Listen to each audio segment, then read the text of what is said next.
Nacido en Madrid en 1927, José Menéndez Hernández es registrador de la propiedad, licenciado en Ciencias de la Información y doctor en Derecho. Ingresó por oposición en el Cuerpo Superior de Administradores Civiles del Estado en 1949 y 5 años después en el de Registradores de la Propiedad. Ha sido magistrado del Tribunal Supremo y profesor universitario de la Complutense de Madrid, la Universidad de las Islas Baleares y la de Tegucigalpa. Como periodista ha sido corresponsal de ABC en Honduras y en Guinea Ecuatorial, donde también trabajó para Televisión Española y como registrador. Colaborador en diversos periódicos, es autor de 18 libros jurídicos, 10 de ficción y más de 200 trabajos sobre temas jurídicos, especialmente de derecho fiscal. Está en posesión de la Cruz al Mérito Agrario y la Cruz de Primera Clase de San Raimundo de Peñafort.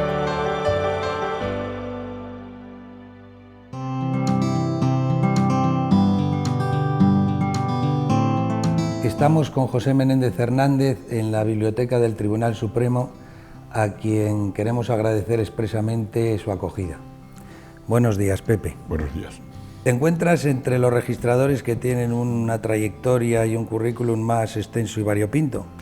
¿Qué puesto te merece la profesión de registrador en todo ese currículum? Bueno, la profesión de registrador ha sido fundamental en mi vida. Mis demás actitudes han sido un poco marginales.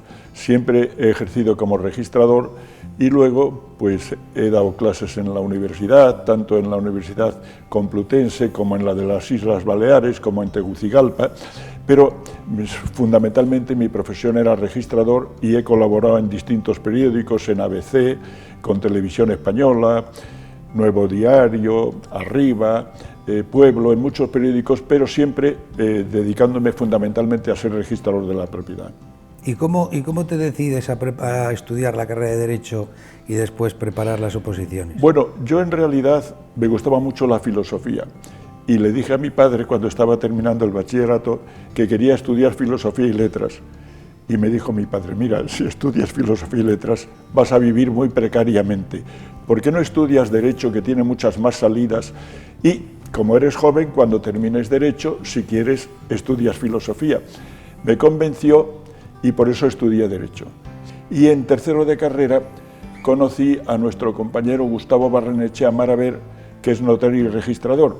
Y él es el que me habló de registros. Yo hasta tercero no sabía ni que existía esta profesión. Me habló de esta y me dijo que era de las oposiciones de España tal vez una de las más difíciles. Y entonces lo acepté como un reto, no pensando en que podía ser con una cierta holgura económica, sino pensando en que era difícil. Y a mí me gustaba, siempre me ha gustado buscar la dificultad.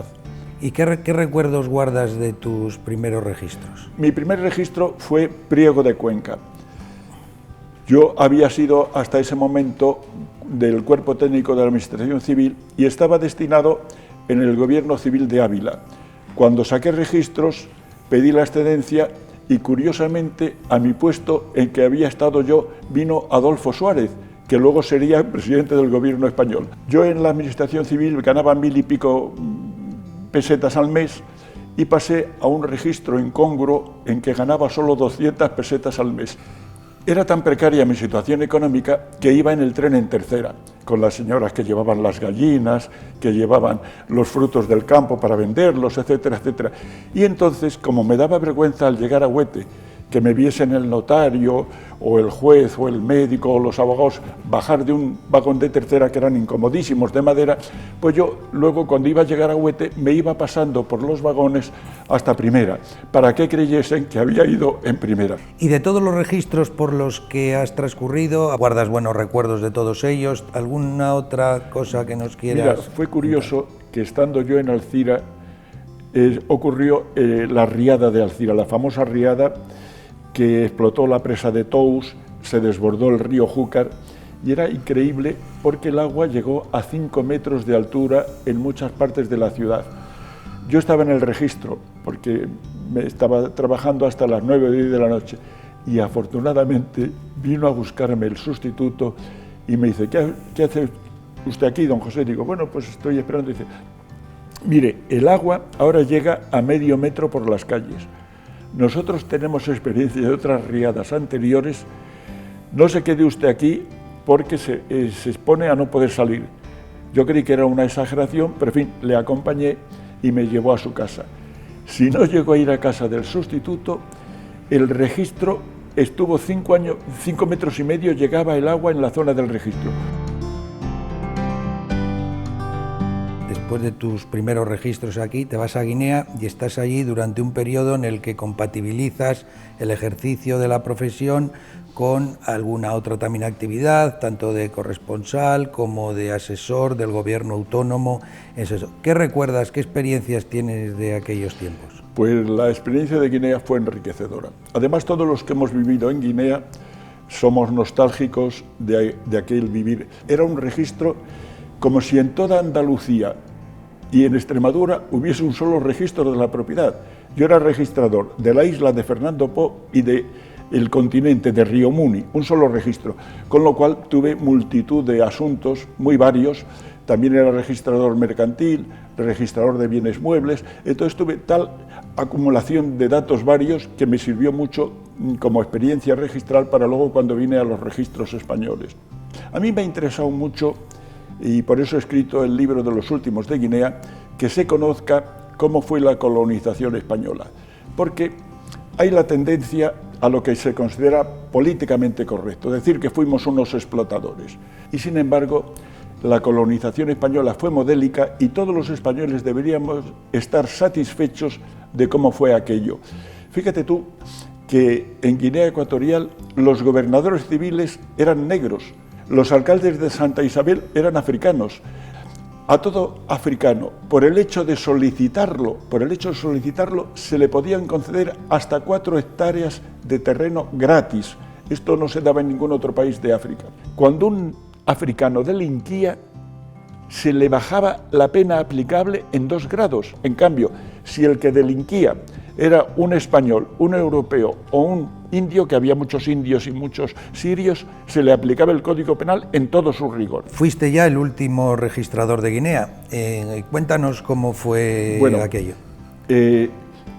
Yo estaba en Santa Isabel y me entero de una forma verdaderamente ocasional de que la Organización de Estados Americanos estaba buscando a nivel internacional un jurista para hacer la ley de reforma agraria de Honduras.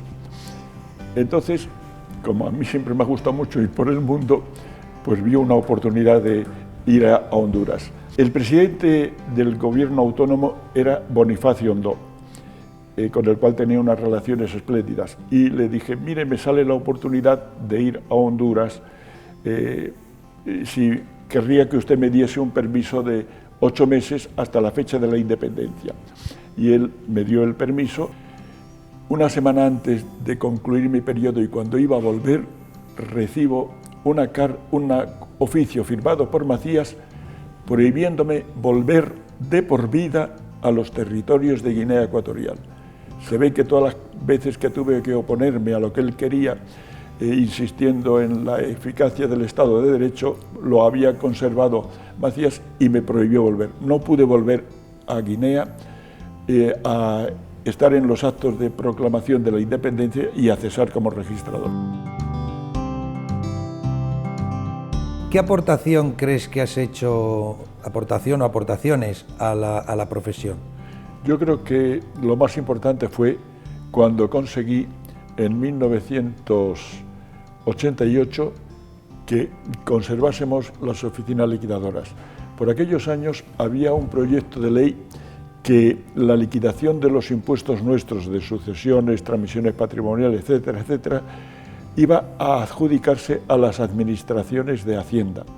Y en unas reuniones en las que acudíamos Jorge Requejo, el delegado entonces en Cataluña, que era Miquel Calatayud, y yo, y nos reuníamos con el director de tributos y el consejero de Hacienda y con los inspectores de Hacienda.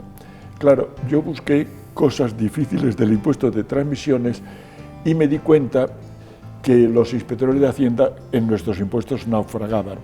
Como hubiese pasado al revés si a nosotros nos hubiesen querido adjudicar el impuesto sobre la renta. Están mucho más preparados ellos que nosotros. Y además yo les insistí mucho que tendrían que crear oficinas nuevas que nosotros les salíamos gratis porque no les costaba nada, y entonces, como los catalanes son pragmáticos, pues promulgaron una disposición estableciendo que continuaríamos liquidando los impuestos los registradores de la propiedad. Y eso luego irradió a toda España, y yo creo que en base a esas reuniones es como conseguimos conservar las oficinas liquidadoras. Te jubilas y después de jubilarte te designan magistrado emérito del Tribunal Supremo, de esta casa. ¿Qué recuerdas de todo aquello? ¿Qué experiencia tienes y qué opinión te merece esa etapa? Bueno, pues afortunadamente, siendo yo una pieza extraña, porque todos los que llegan al Tribunal Supremo son magistrados y algún catedrático, pero son todos jueces. Yo era un injerto extraño. Sin embargo, hubo una gran armonía con todos los magistrados integrantes de la Sala Primera. Esa etapa significó que tuve que trabajar mucho, porque, fíjate tú, un expediente que llegue al Supremo, a lo mejor la documentación forma una montaña así. Está la demanda de primera instancia, la contestación a la demanda, la fase de prueba, la apelación ante la audiencia, toda la documentación, el escrito de interposición de recursos de casación, la contestación, en fin, era una documentación tan prolija, y yo no tenía la experiencia que tienen los jueces de carrera, pues me daban la 1 y las 2 de la madrugada estudiando todo aquello. Pero fue me pareció una experiencia muy enriquecedora. ¿Qué retos crees que afronta nuestra profesión en el futuro? La colaboración con las administraciones públicas y con los notarios, la mejor coordinación con el catastro, la representación gráfica de las fincas en el registro, la protección del patrimonio natural. Todo esto me parece interesante, pero el quicio de nuestra profesión es la calificación registral. Porque con la calificación se consigue que solo accedan al registro los títulos válidos y perfectos. Esto tiene unas consecuencias importantísimas. Favorece el mercado inmobiliario. Por otro lado, se evitan pleitos entre los particulares que les resultarían muy costosos. Favorece el principio constitucional de la seguridad jurídica. Es decir, para mí el quicio de la institución es la calificación registral, la cual además nos da un prestigio internacional. En la actualidad, bueno, ya disfrutas plácidamente de la jubilación. ¿A qué te dedicas?